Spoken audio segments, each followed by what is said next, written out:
perder segundos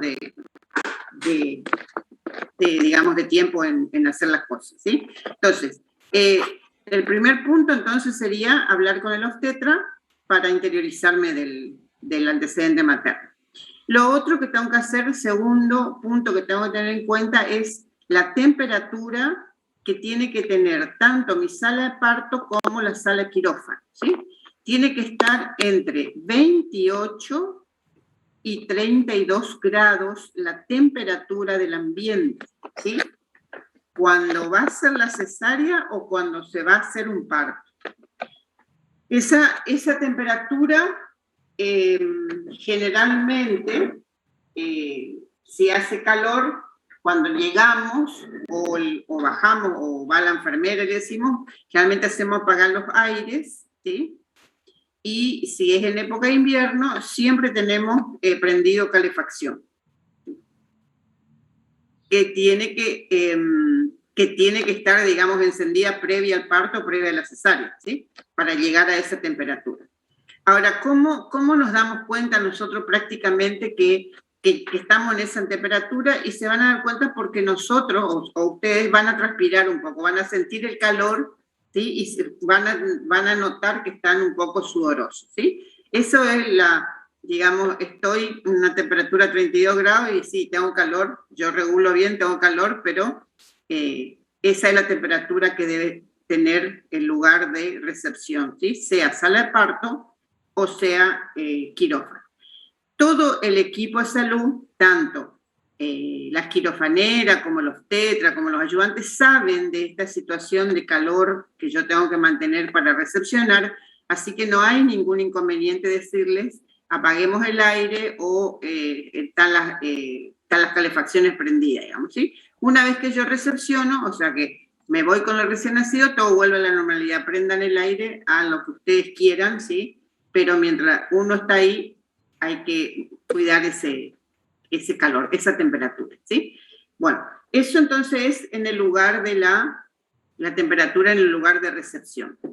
Lo otro es que yo tengo que tener un lugar físico que va a depender. A veces en un hospital, digamos, como el nuestro, hay una puerta de comunicación, son dos lugares distintos de la sala de parto, ¿sí? Hay una puerta de comunicación con nuestra sala de recepción, digamos, ¿sí? Cuando va a ser parto. Y en el quirófano tenemos un lugarcito donde se arma, digamos, toda lo necesario para que yo pueda hacer la recepción en el quirófano, ¿sí? De todos modos, cada uno después en su lugar de trabajo va a adaptarse, digamos, a las circunstancias de armar su lugar de recepción, ¿sí? ¿Qué es lo que yo debo tener en ese lugar de recepción? Y lo más importante que tengo que tener es que me estén proveyendo de oxígeno, si es central mejor, y si no, un tubo de oxígeno, ¿sí? La aspiración también que tiene que ser central, y todo conectado, digamos, o sea, tener preparado para una conexión con las mangueras, ¿sí? En el caso que yo necesite, ¿sí? Pero tiene que haber un panel, digamos, que me provea de oxígeno, aspiración y aire comprimido, ¿sí? Aire comprimido en el caso que tenga que, digamos, intubar y poner en respirador, ¿sí? Bueno, ese panel, digamos, es necesario que esté, y previo siempre a la recepción, acostúmbrense, previo a hacer recepción, tienen que venir a probar, ¿sí? A abrir su fuente de oxígeno, su aspiración, ¿sí? O sea, tienen que hacer como de costumbre mirar su equipamiento para no tener sorpresa en el momento que yo tenga que hacer una reanimación, por ejemplo, ¿sí? Entonces, tengo que tener ese panel de oxígeno. Generalmente tenemos una servocuna, ¿sí? La servocuna es igual que una incubadora, nada más que tiene una fuente de calor en su parte superior, y tiene las paredes, digamos, son desmontables. Si alguno por ahí vio una incubadora, es como una caja de acrílico, digamos, ¿sí? Bueno, la servocuna se diferencia porque esas paredes laterales son desmontables y eso hace que nosotros tengamos acceso directo, digamos, a trabajar con el recién nacido, ¿sí? En la incubadora yo tengo que introducir mis manos o bajar una parte de la pared de acrílico para poder trabajar, ¿sí? La incubadora es como la servocuna, digamos, como una incubadora abierta, digamos, ¿sí? Con una fuente de calor en su parte superior que yo voy a regular porque tiene un sensor que voy a colocar en la piel del recién nacido y de esa forma voy a regular la temperatura, ¿sí? Independientemente que tenga la calefacción en la habitación, ¿sí? Bueno, eso. Lo otro que voy a hacer es, tengo que tener disponible en mi sala de recepción una balanza, un pediómetro, una cinta métrica para tomar las medidas de mi paciente, ¿sí? Lo otro que voy a tener que tener ahí va a ser una bolsa de reanimación. Nuestra bolsa de reanimación neonatal, tienen que saber que tiene una válvula de seguridad que regula la presión a no más de 30 milímetros de mercurio, ¿sí? ¿Qué significa eso? Que tenga esa válvula de seguridad, que ustedes pueden hacer compresión en la bolsa, ¿sí? Fuerte si quieren, que la presión que reciba el recién nacido no va a superar los 30 milímetros o 40 milímetros de mercurio, ¿sí? Es diferente a la bolsa de reanimación que hace anestesia, por ejemplo, ¿sí? Que depende de la presión que ustedes ejercen en la bolsa, es la presión que recibe el paciente en sus vías aéreas. ¿Estamos? A ver, pregunto, ¿por qué será, ¿sí? O si alguno tiene idea de por qué una bolsa tiene una válvula de seguridad y la otra bolsa no tiene válvula de seguridad? Porque la anestesia no tiene y por qué la neonatal tiene esa válvula de seguridad. ¿Alguno tiene idea? ¿Sabe? ¿Escuchó algo?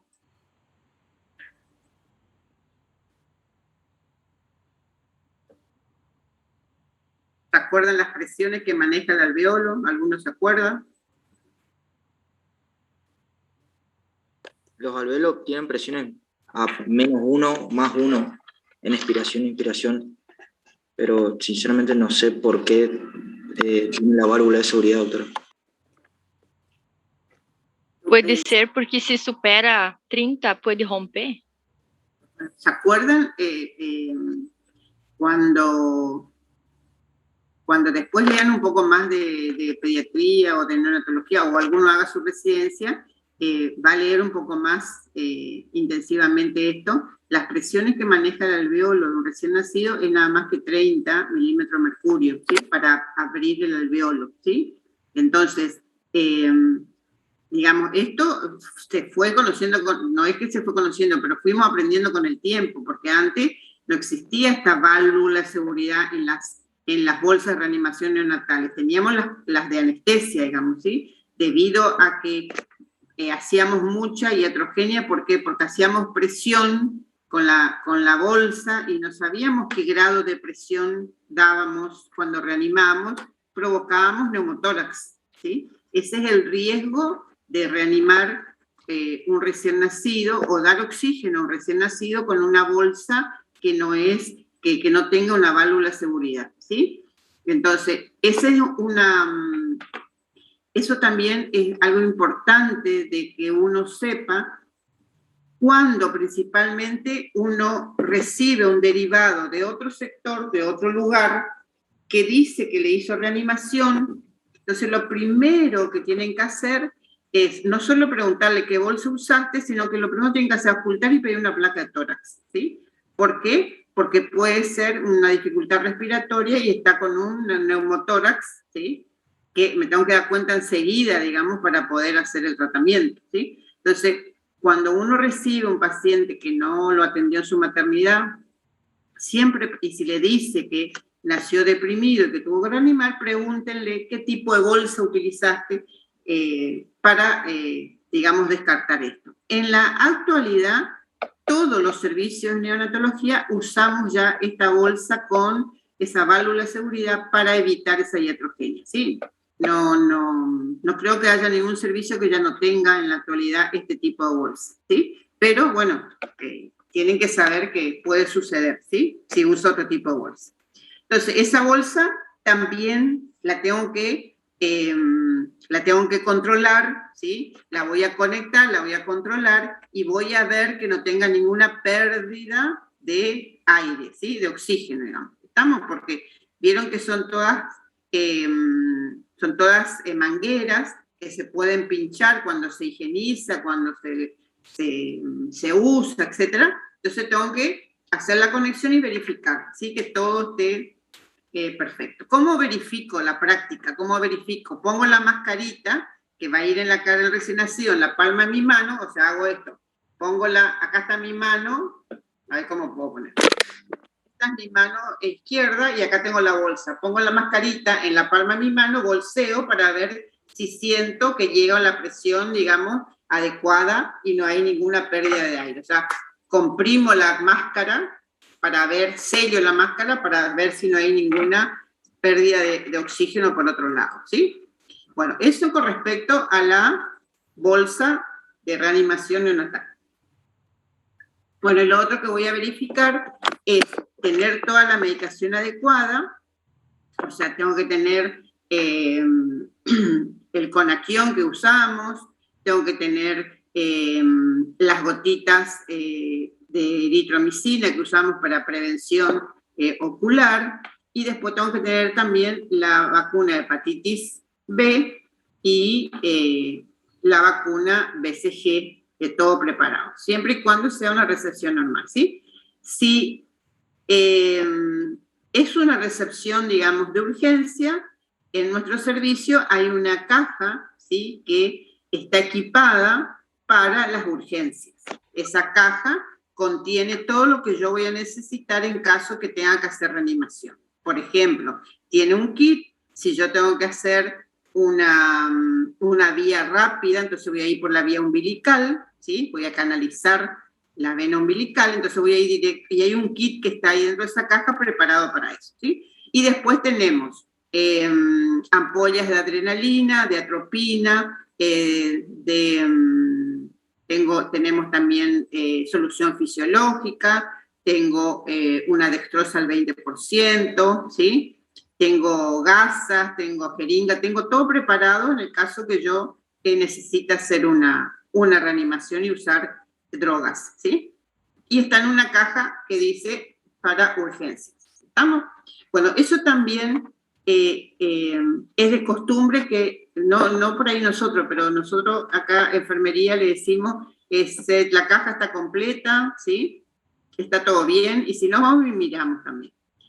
Y lo importante es, porque nos va a pasar y por ahí les puede pasar, es que tienen que verificar el laringoscopio y que las pilas estén funcionando, ¿sí?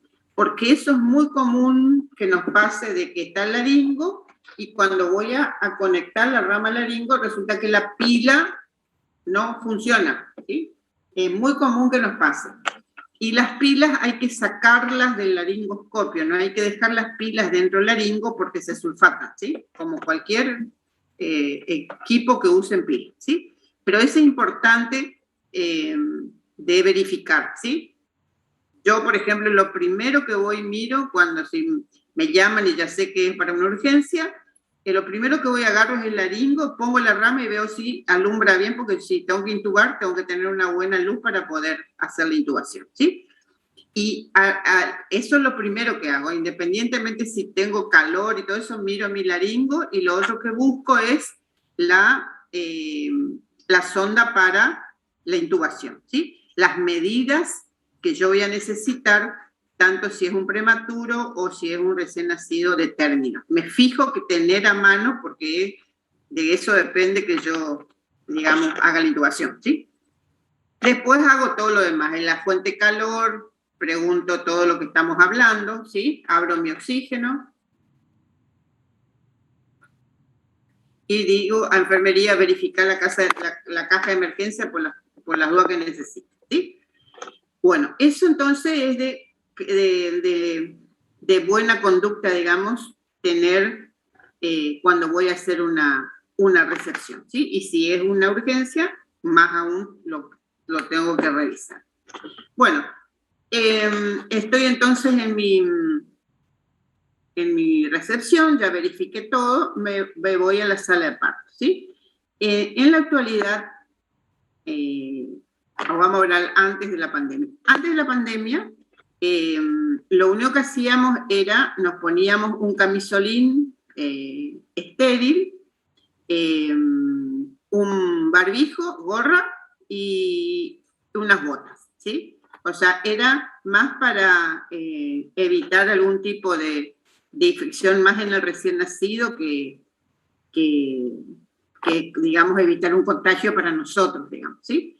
Entonces, el lugar de la sala de partos en algunos lugares es estéril, ¿sí? Y entonces, si es estéril, me tengo que poner un equipo estéril, digo. Y en otros lugares no es estéril. En nuestro caso, nuestra sala de parto no es estéril. O sea, es una sala que tiene todas las normas de higiene, pero no es esterilizada como quirófano, ¿sí? Pero hay salas de partos que sí son esterilizadas como el quirófano. ¿Estamos? Bueno, eso era antes pandemia. Ahora en pandemia, lo que hacemos es todo paciente que ingrese al hospital, primero es hisopado, o sea, le hacen un hisopado, un test rápido, para poder ingresar en sala de parto en este caso, ¿sí? Pero no obstante, cuando vamos a hacer la recepción, nos ponemos ¿sí? ahora un equipo estéril, ¿sí? Nos estamos tratando de proteger nosotros, entonces nos ponemos un equipo estéril completo, ¿sí? Con barbijo, la bata, ¿sí? Es un mameluco, digamos, que usamos, y nos ponemos una escafandra que hacemos que nos han entregado en el hospital, ¿sí? Y que la estamos utilizando, ¿sí? Independientemente que el test haya sido negativo, nos estamos protegiendo de todas formas, ¿sí? Acuérdense que ese test rápido puede darnos falsos negativos y después nos enteramos a los 3-4 días que se hizo positivo y ahí nos armamos un lío nosotros, ¿sí? Porque, digamos, no nos tuvimos los recaudos necesarios, ¿sí? Entonces, debido a eso es que nos protegemos con mameluco, ¿sí? No nos vestimos como para atender un paciente COVID positivo, ¿sí? No tenemos ese recaudo, ese equipamiento especial para COVID positivo, pero sí nos ponemos mameluco estéril, nos ponemos barbijo, nos ponemos una escafandra y una gorra y nos ponemos guantes, ¿sí? Es lo que estamos haciendo en la recepción. Si yo no estoy, ese equipamiento lo tiene la enfermera, digamos, ¿sí? Bueno, una vez que estoy en sala de parto, entonces, me voy a colocar a la derecha del obstetra. Acuérdense siempre, se tienen que colocar a la derecha del obstetra, ¿sí? Él está haciendo la recepción, está haciendo el parto, ¿sí? Y cuando se produzca la salida del recién nacido, del feto, él va a sostener con su mano y lo primero que va a hacer es va a girar a la derecha para que yo sostenga al recién nacido, ¿sí? En ese momento, digamos que me pasa, por eso siempre tiene que estar a la derecha, porque es como normativa y costumbre, ellos giran, ¿sí? A la derecha, nunca póngase a la izquierda porque es incómodo para ellos, chuc, pasan a la derecha, ¿sí? Entonces yo siempre a la derecha voy a estar con una compresa tibia para recepcionar a mi recién nacido, y lo que voy a hacer en ese momento es, voy a sostener al recién nacido, se sostiene. La mano derecha la coloco alrededor del cuello del recién nacido, ¿sí? Sostengo el cuello del recién nacido, ¿sí? Y la mano izquierda pongo a nivel de glúteo y piernas, como para sostener, ¿sí? No sé si se imaginan lo que estoy diciendo, pero son los dos lugares que yo tengo firme, no se me va a caer así, ¿sí? Ahora, si usted pone en el tórax por ahí, queda como que la mitad sostenido y por ahí se le puede resbalar. Pero si tienen sostenido del cuello, o sea, sostenido, no estoy haciendo ni una presión fuerte en el cuello, ¿eh? Estoy sosteniendo lo mismo que mi mano izquierda está en el glúteo y en las piernas, ¿sí? Estoy sosteniendo firme, pero no con presión, digamos, ¿sí? Pero no se me va a resbalar, ¿está? Y estoy con la compresa tibia. Bueno, ¿qué es lo que voy a hacer en ese momento? Voy a descender y está todavía, digamos, unido el cordón umbilical, ¿sí? Eso ya es también normativa con obstetricia. Nos costó muchísimo que entiendan esto, pero ya lo logramos, ¿sí? Voy a bajar, voy a descender un poquito mi recién nacido por debajo del pubis materno, ¿sí? Voy a hacer un poco de descenso para que haya una transfusión a través del cordón de madre a hijo, ¿sí? La sangre va a bajar por decúbito, digamos, por estar yo en una posición más baja que el pubis materno y la placenta, entonces la sangre va a escurrir libremente, ¿sí? ¿Qué le digo a los tetra? O sea, ¿qué le decíamos antes? Esperamos 3 minutos, ¿sí? Espérame 3 minutos, y a los 3 minutos él va a ampliar el cordón, va a ampliar el cordón, quiere decir, va a poner coger y va a cortar el cordón, ¿sí?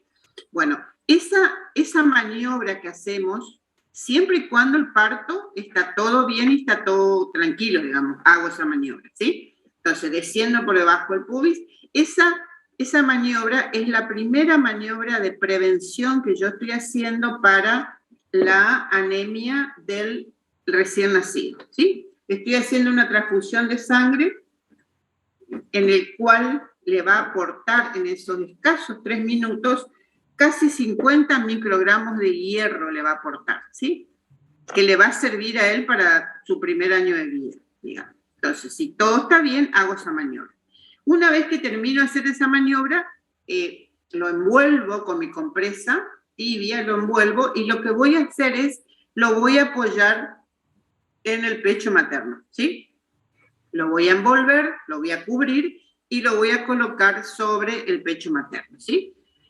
Cuando lo coloco sobre el pecho materno, yo voy mirando, ya cuando salió, cuando estoy esperando esos 3 minutos, yo ya le voy mirando, ¿sí? Al recién nacido, llora, está vital, ¿sí? Porque llora con energía, voy viendo ya el cambio de coloración, ¿sí? Se está poniendo rosado, ¿está? Se mueve, está activo. Entonces, lo envuelvo bien y lo coloco sobre el pecho materno, ¿sí? Esa va a ser el primer contacto, digamos,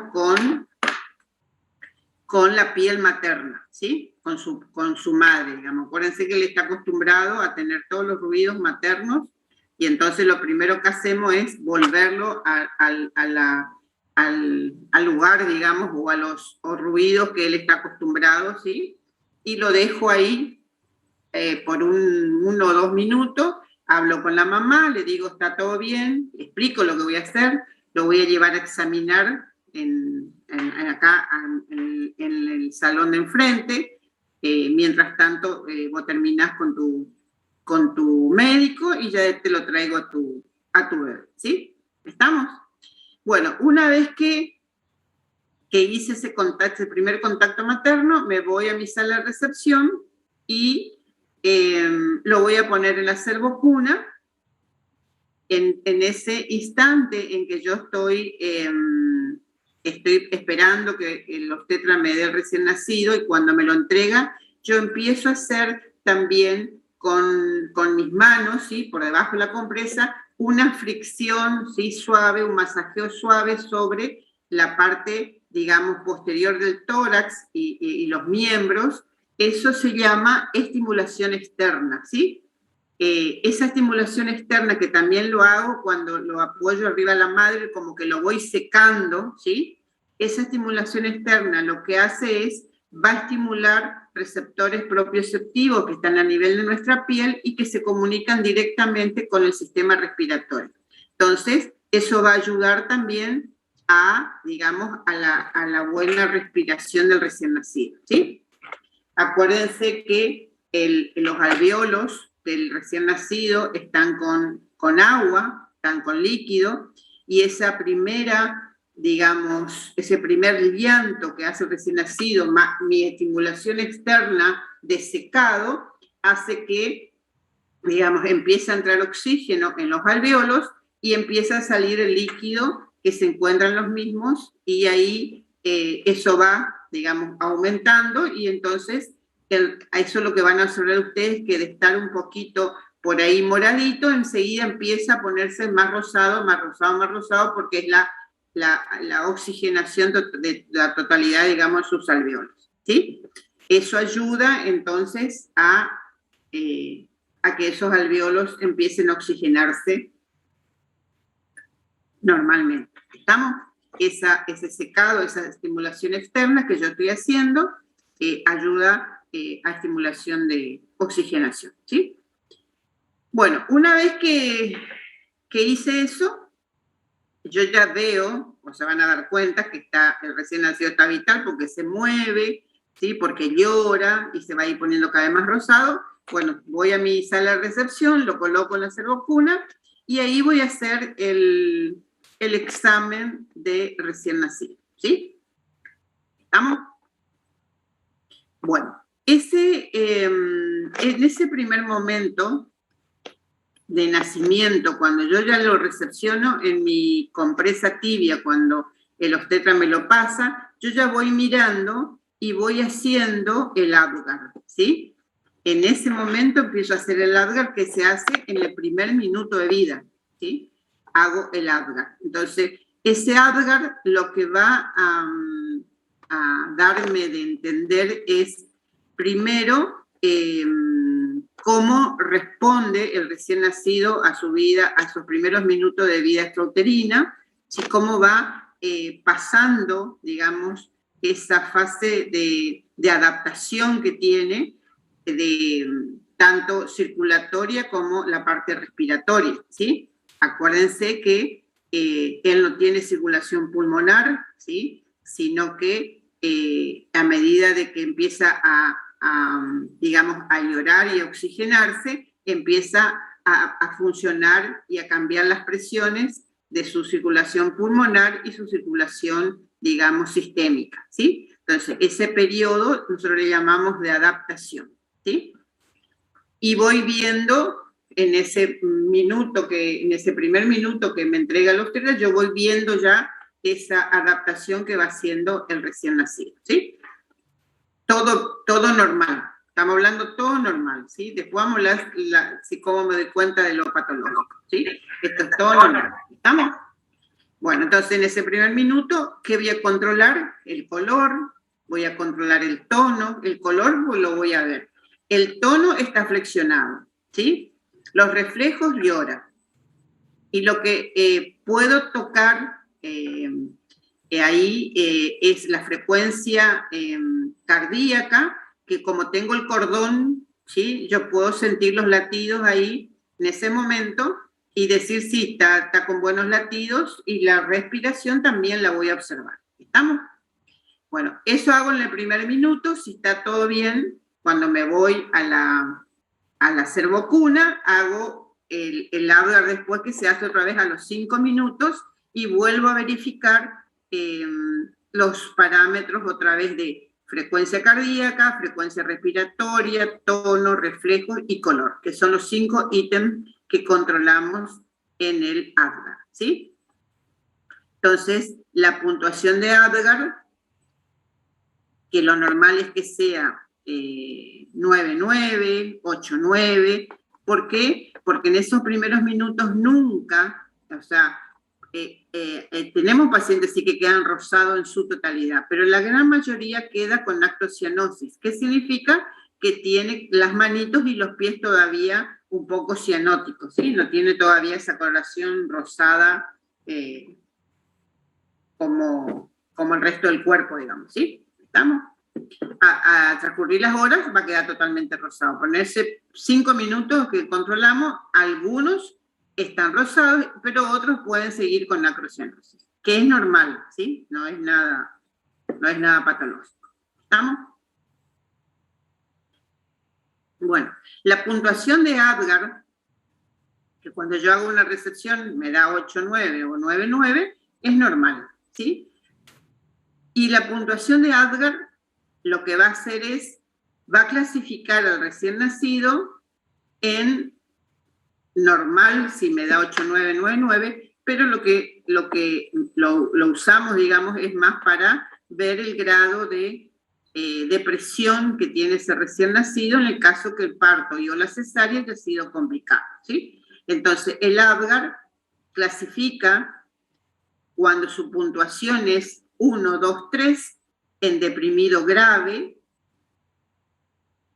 4, 5, 6 deprimido moderado y 7 deprimido leve. 8, 9, 9, 9 normal, ¿sí? Entonces, si yo hago una recepción, que ahí ya va a ser patológica, si yo hago el Apgar en ese momento en que estoy recibiendo del obstetra el recién nacido y hago un Apgar en ese primer minuto y es grave, en ese momento me retiro con el recién nacido porque tengo que hacer reanimación, ¿sí?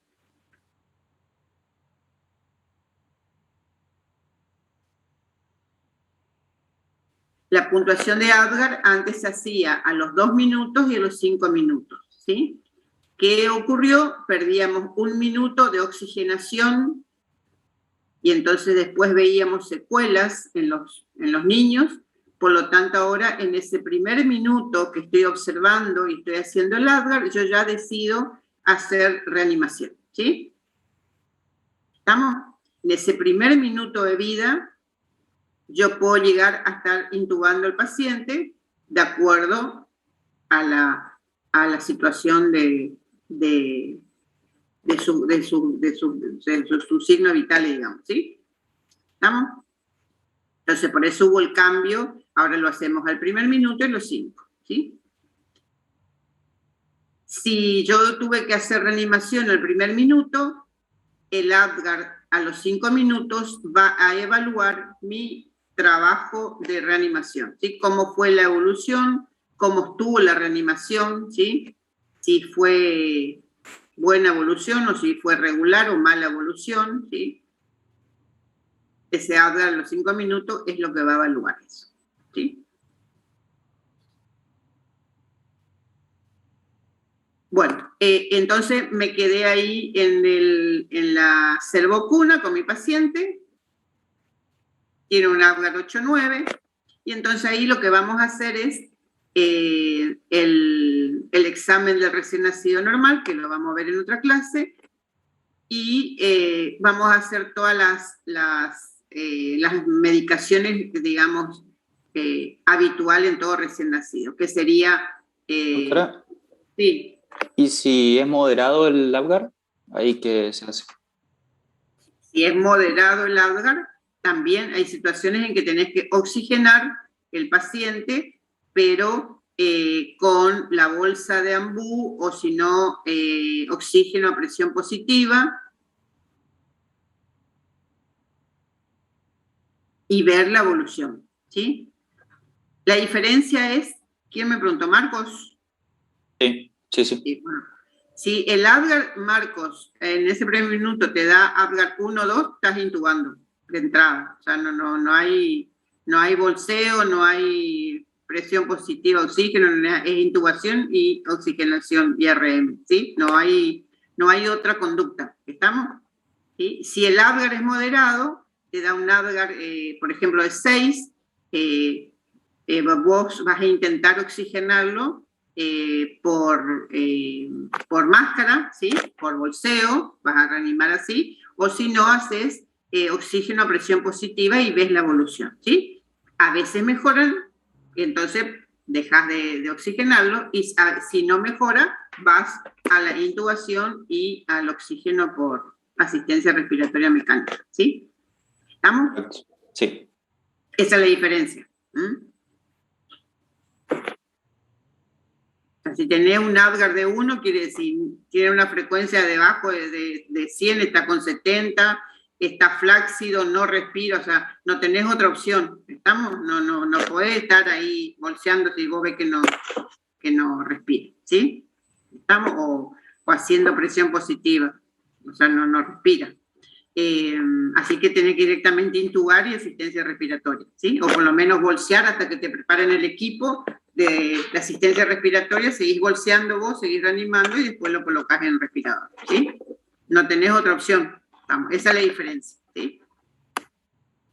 Bueno, como este nació todo bien, Apgar 8-9, entonces voy a hacer la puericultura, voy a pesar, voy a medir, ¿sí? Le voy a colocar la prevención ocular con las gotitas de eritromicina. En algunos casos se le lava un poquito la cabecita porque está con sangre, ¿sí? Entonces, si eso se seca, pues queda mal olor. Entonces le hacemos una leve higiene ahí con agua tibia y lo dejamos presentable y lindo, digamos. Y le colocamos la vacuna de hepatitis B. A veces, si en ese momento y el día anterior hubo muchos partos, se abre el frasco vacuna BCG y ya también se le hace la vacuna BCG. Le hacemos el Conaquion 1 miligramo. Se le hace Conaquion 1 miligramo porque a nivel hepático todavía los factores K dependientes no están en una concentración adecuada, ¿sí? Y entonces, para prevenir cualquier hemorragia al recién nacido, se le hace una dosis de 1 miligramo de Conaquion.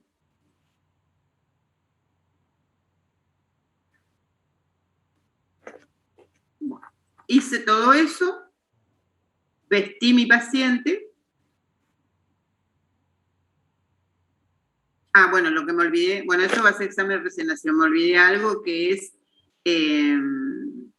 que lo vamos a ver en recién nacido, normal, lo que tengo que hacer, ¿sí?